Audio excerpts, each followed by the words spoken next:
The next morning, on her breakfast tray, Miss Bart found a note from her hostess. "Dearest Lily," it ran, "if it is not too much of a bore to be down by 10, will you come to my sitting room to help me with some tiresome things?" Lily tossed aside the note and subsided on her pillows with a sigh. It was a bore to be down by 10, an hour regarded at Bellamont as vaguely synchronous with sunrise, and she knew too well the nature of the tiresome things in question. Miss Pragg, the secretary, had been called away, and there would be notes and dinner cards to write, lost addresses to hunt up, and other social drudgery to perform. It was understood that Miss Bart should fill the gap in such emergencies, and she usually recognized the obligation without a murmur. Today, however, it renewed the sense of servitude which the previous night's review of her checkbook had produced. Everything in her surroundings ministered to feelings of ease and amenity. The windows stood open to the sparkling freshness of the September morning, and between the yellow boughs, she caught a perspective of hedges and parterres, leading by degrees of lessening formality to the free undulations of the park. Her maid had kindled a little fire on the hearth, and it contended cheerfully with the sunlight, which slanted across the moss-green carpet and caressed the curved sides of an old marquetry desk. Near the bed stood a table holding her breakfast tray, with its harmonious porcelain and silver, a handful of violets in a slender glass, and the morning paper folded beneath her letters. There was nothing new to Lily in these tokens of a studied luxury, but though they formed a part of her atmosphere, she never lost her sensitiveness to their charm. Mere display left her with a sense of superior distinction, but she felt an affinity to all the subtler manifestations of wealth. Mrs.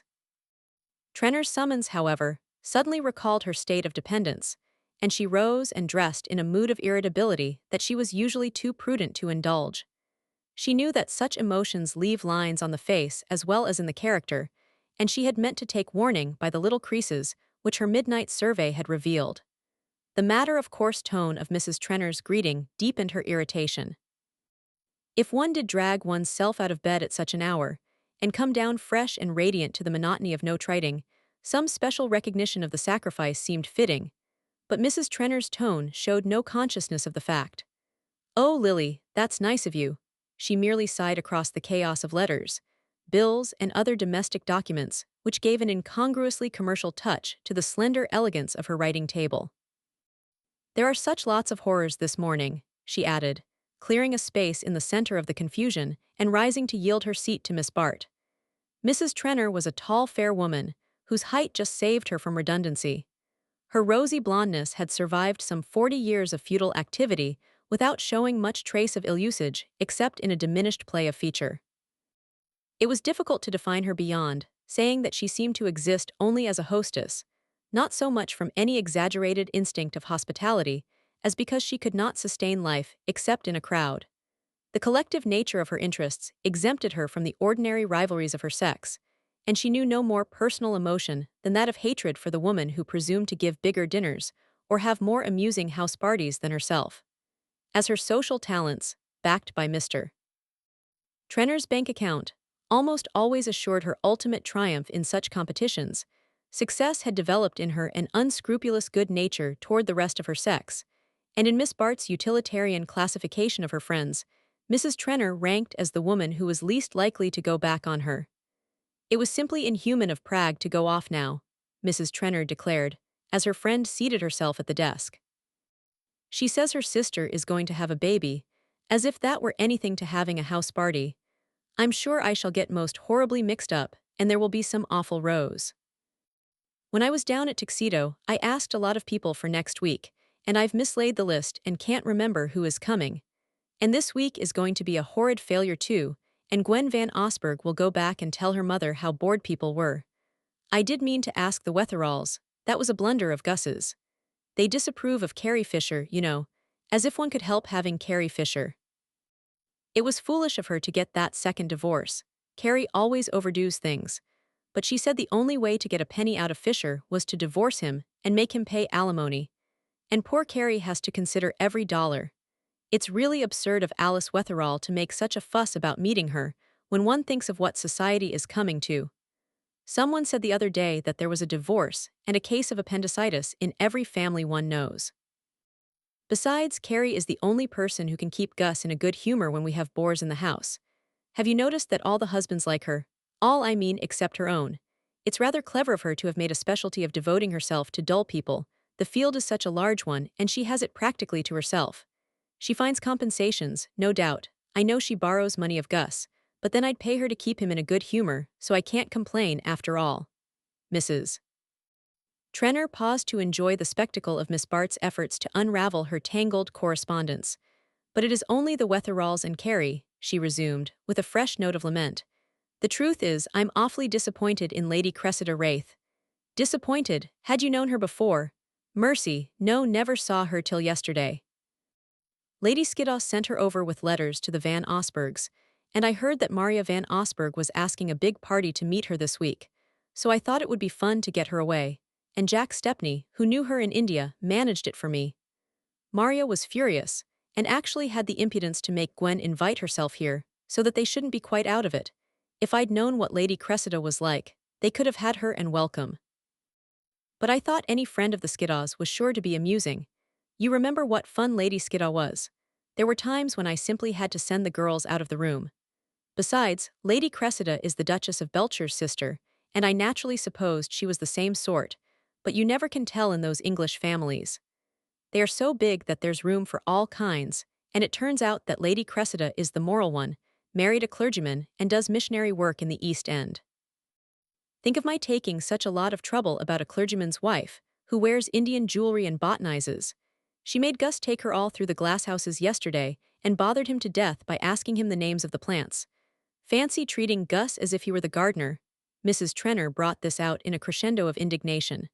Oh, well, perhaps Lady Cressida will reconcile the Wetheralls to meeting Carrie Fisher, said Miss Bart pacifically. I'm sure I hope so. But she is boring all the men horribly, and if she takes to distributing tracts, as I hear she does, it will be too depressing. The worst of it is that she would have been so useful at the right time. You know we have to have the bishop once a year, and she would have given just the right tone to things. I always have horrid luck about the bishop's visits, added Mrs. Trenner, whose present misery was being fed by a rapidly rising tide of reminiscence. Last year when he came, Gus forgot all about his being here and brought home the Ned Wintons and the Farleys, 5 divorces and 6 sets of children between them. When is Lady Cressida going? Lily inquired. Mrs. Trenner cast up her eyes in despair. My dear, if one only knew. I was in such a hurry to get her away from Maria that I actually forgot to name a date, and Gus says she told someone she meant to stop here all winter. To stop here. In this house? Don't be silly in America, but if no one else asks her, you know they never go to hotels. Perhaps Gus only said it to frighten you. No, I heard her tell Bertha Dorset that she had 6 months to put in while her husband was taking the cure in the Engadine. You should have seen Bertha look vacant. But it's no joke, you know. If she stays here all the autumn she'll spoil everything, and Maria Van Osberg will simply exult. At this affecting vision Mrs. Trenner's voice trembled with self-pity. Oh, Judy, as if anyone were ever bored at Bellamont. Miss Bart tactfully protested. You know perfectly well that, if Mrs. Van Osberg were to get all the right people and leave you with all the wrong ones, you'd manage to make things go off and she wouldn't. Such an assurance would usually have restored Mrs. Trenner's complacency, but on this occasion it did not chase the cloud from her brow. It isn't only Lady Cressida, she lamented. Everything has gone wrong this week. I can see that Bertha Dorset is furious with me.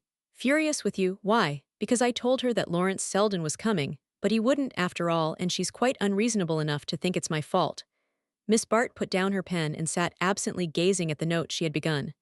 I thought that was all over, she said. So it is on his side, and of course Bertha has been idle since.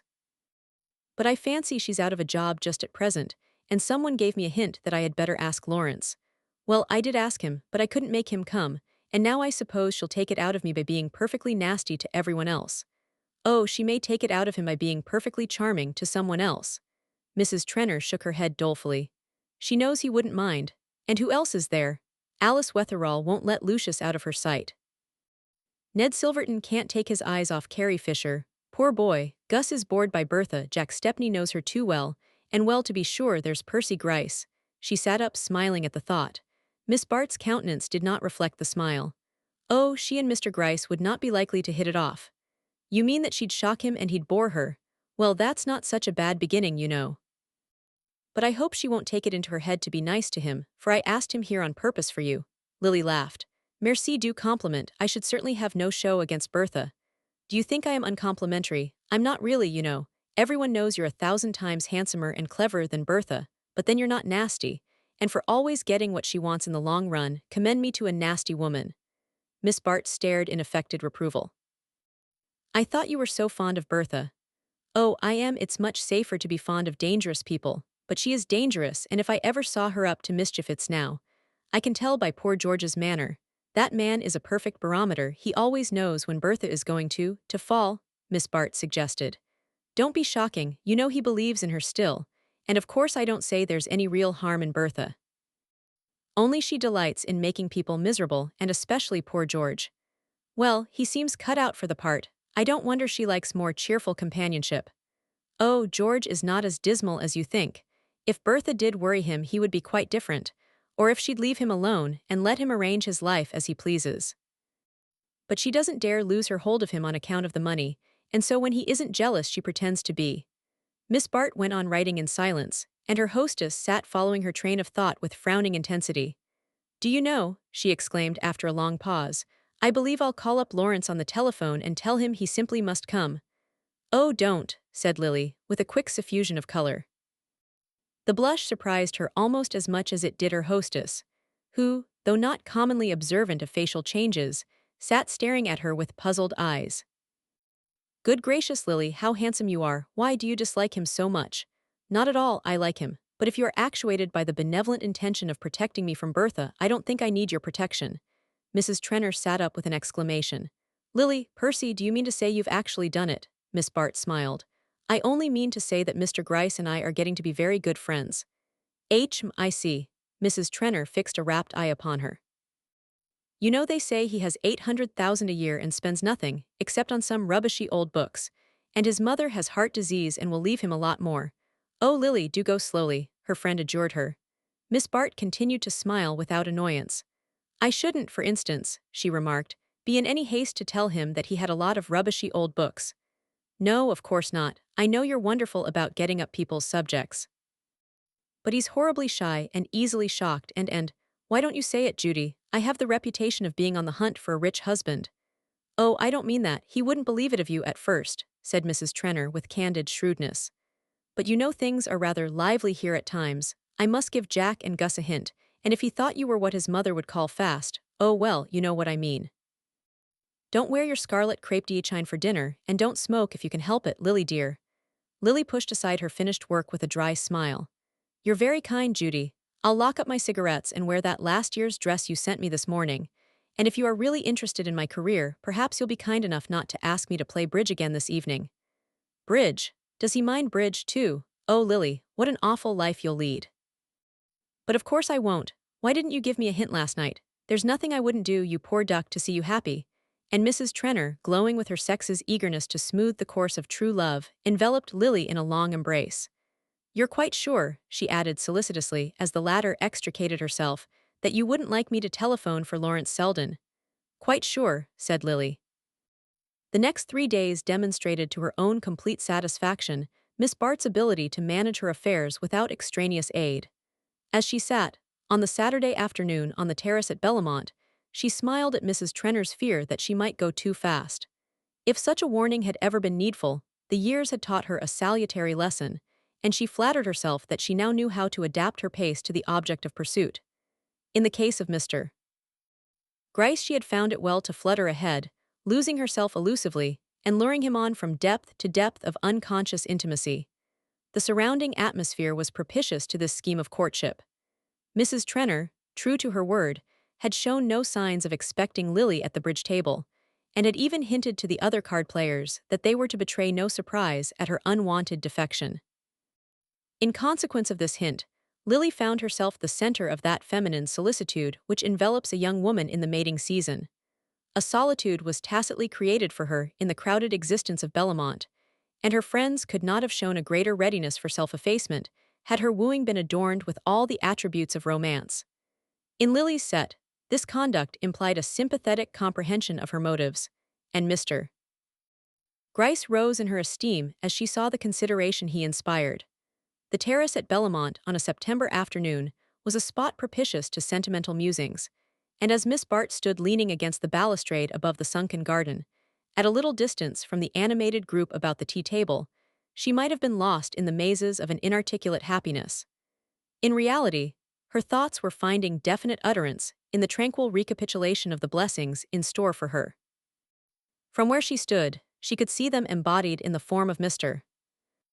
Gryce, who, in a light overcoat and muffler, sat somewhat nervously on the edge of his chair, while Carrie Fisher, with all the energy of eye and gesture with which nature and art had combined to endow her, pressed on him the duty of taking part in the task of municipal reform. Mrs. Fisher's latest hobby was municipal reform. It had been preceded by an equal zeal for socialism, which had in turn replaced an energetic advocacy of Christian Science. Mrs. Fisher was small, fiery, and dramatic, and her hands and eyes were admirable instruments in the service of whatever causes she happened to espouse. She had, however, the fault common to enthusiasts of ignoring any slackness of response on the part of her hearers, and Lily was amused by her unconsciousness of the resistance displayed in every angle of Mr. Gryce's attitude. Lily herself knew that his mind was divided between the dread of catching cold if he remained out of doors too long at that hour, and the fear that, if he retreated to the house, Mrs. Fisher might follow him up with a paper to be signed. Mr. Gryce had a constitutional dislike to what he called committing himself, and tenderly as he cherished his health, he evidently concluded that it was safer to stay out of reach of pen and ink till chance released him from Mrs. Fisher's toils. Meanwhile he cast agonized glances in the direction of Miss Bart, whose only response was to sink into an attitude of more graceful abstraction. She had learned the value of contrast in throwing her charms into relief, and was fully aware of the extent to which Mrs. Fisher's volubility was enhancing her own repose. She was roused from her musings by the approach of her cousin Jack Stepney, who, at Gwen Van Osburgh's side, was returning across the garden from the tennis court. The couple in question were engaged in the same kind of romance in which Lily figured, and the latter felt a certain annoyance in contemplating what seemed to her a caricature of her own situation. Miss Van Osburgh was a large girl with flat surfaces and no highlights. Jack Stepney had once said of her that she was as reliable as roast mutton. His own taste was in the line of less solid and more highly seasoned diet, but hunger makes any fare palatable, and there had been times when Mr. Stepney had been reduced to a crust. Lily considered with interest the expression of their faces. The girls turned toward her companions like an empty plate held up to be filled, while the man lounging at her side already betrayed the encroaching boredom, which would presently crack the thin veneer of his smile. How impatient men are, Lily reflected. All Jack has to do to get everything he wants is to keep quiet and let that girl marry him, whereas I have to calculate and contrive, and retreat and advance, as if I were going through an intricate dance, where one misstep would throw me hopelessly out of time. As they drew nearer, she was whimsically struck by a kind of family likeness between Miss Van Osburgh and Percy Gryce. There was no resemblance of feature. Gryce was handsome in a didactic way. He looked like a clever pupil's drawing from a plaster cast, while Gwen's countenance had no more modeling than a face painted on a toy balloon. But the deeper affinity was unmistakable. The two had the same prejudices and ideals, and the same quality of making other standards non-existent by ignoring them. This attribute was common to most of Lily's set. They had a force of negation which eliminated everything beyond their own range of perception. Gryce and Miss Van Osburgh were in short made for each other by every law of moral and physical correspondence. Yet they wouldn't look at each other, Lily mused. They never do. Each of them wants a creature of a different race, of Jack's race and mine, with all sorts of intuitions, sensations and perceptions that they don't even guess the existence of. And they always get what they want. She stood talking with her cousin and Miss Van Osburgh, till a slight cloud on the latter's brow advised her that even cousinly amenities were subject to suspicion, and Miss Bart, mindful of the necessity of not exciting enmities at this crucial point of her career, dropped aside while the happy couple proceeded toward the tea table. Seating herself on the upper step of the terrace, Lily leaned her head against the honeysuckles wreathing the balustrade. The fragrance of the late blossoms seemed an emanation of the tranquil scene, a landscape tutored to the last degree of rural elegance. In the foreground glowed the warm tints of the gardens. Beyond the lawn, with its pyramidal pale gold maples and velvety firs, sloped pastures dotted with cattle, And through a long glade, the river widened like a lake under the silver light of September. Lily did not want to join the circle about the tea table. They represented the future she had chosen, and she was content with it, but in no haste to anticipate its joys. The certainty that she could marry Percy Gryce when she pleased had lifted a heavy load from her mind, and her money troubles were too recent for their removal not to leave a sense of relief, which a less discerning intelligence might have taken for happiness. Her vulgar cares were at an end. She would be able to arrange her life as she pleased, to soar into that empyrean of security where creditors cannot penetrate. She would have smarter gowns than Judy Trenner and far, far more jewels than Bertha Dorset. She would be free forever from the shifts, the expedients, the humiliations of the relatively poor. Instead of having to flatter, she would be flattered. Instead of being grateful, she would receive thanks. There were old scores she could pay off as well as old benefits she could return. And she had no doubts as to the extent of her power. She knew that Mr. Gryce was of the small cherry type, most inaccessible to impulses and emotions. He had the kind of character in which prudence is a vice, and good advice the most dangerous nourishment. But Lily had known the species before. She was aware that such a guarded nature must find one huge outlet of egoism, and she determined to be to him what his Americana had hitherto been, the one possession in which he took sufficient pride to spend money on it. She knew that this generosity to self is one of the forms of meanness, and she resolved so to identify herself with her husband's vanity that to gratify her wishes would be to him the most exquisite form of self-indulgence. The system might at first necessitate a resort to some of the very shifts and expedients from which she intended it should free her, but she felt sure that in a short time she would be able to play the game in her own way. How should she have distrusted her powers? Her beauty itself was not the mere ephemeral possession it might have been in the hands of inexperience. Her skill in enhancing it, the care she took of it, the use she made of it, seemed to give it a kind of permanence. She felt she could trust it to carry her through to the end, and the end, on the whole, was worthwhile. Life was not the mockery she had thought it 3 days ago. There was room for her, after all, in this crowded selfish world of pleasure whence, so short a time since, her poverty had seemed to exclude her. These people whom she had ridiculed, and yet envied, were glad to make a place for her in the charmed circle about which all her desires revolved. They were not as brutal and self-engrossed as she had fancied, or rather, since it would no longer be necessary to flatter and humor them, that side of their nature became less conspicuous. Society is a revolving body which is apt to be judged according to its place in each man's heaven, and at present it was turning its illuminated face to Lily. In the rosy glow, it diffused her companions seemed full of amiable qualities. She liked their elegance, their lightness, their lack of emphasis. Even the self-assurance which at times was so like obtuseness now seemed the natural sign of social ascendancy. They were lords of the only world she cared for, and they were ready to admit her to their ranks and let her lord it with them.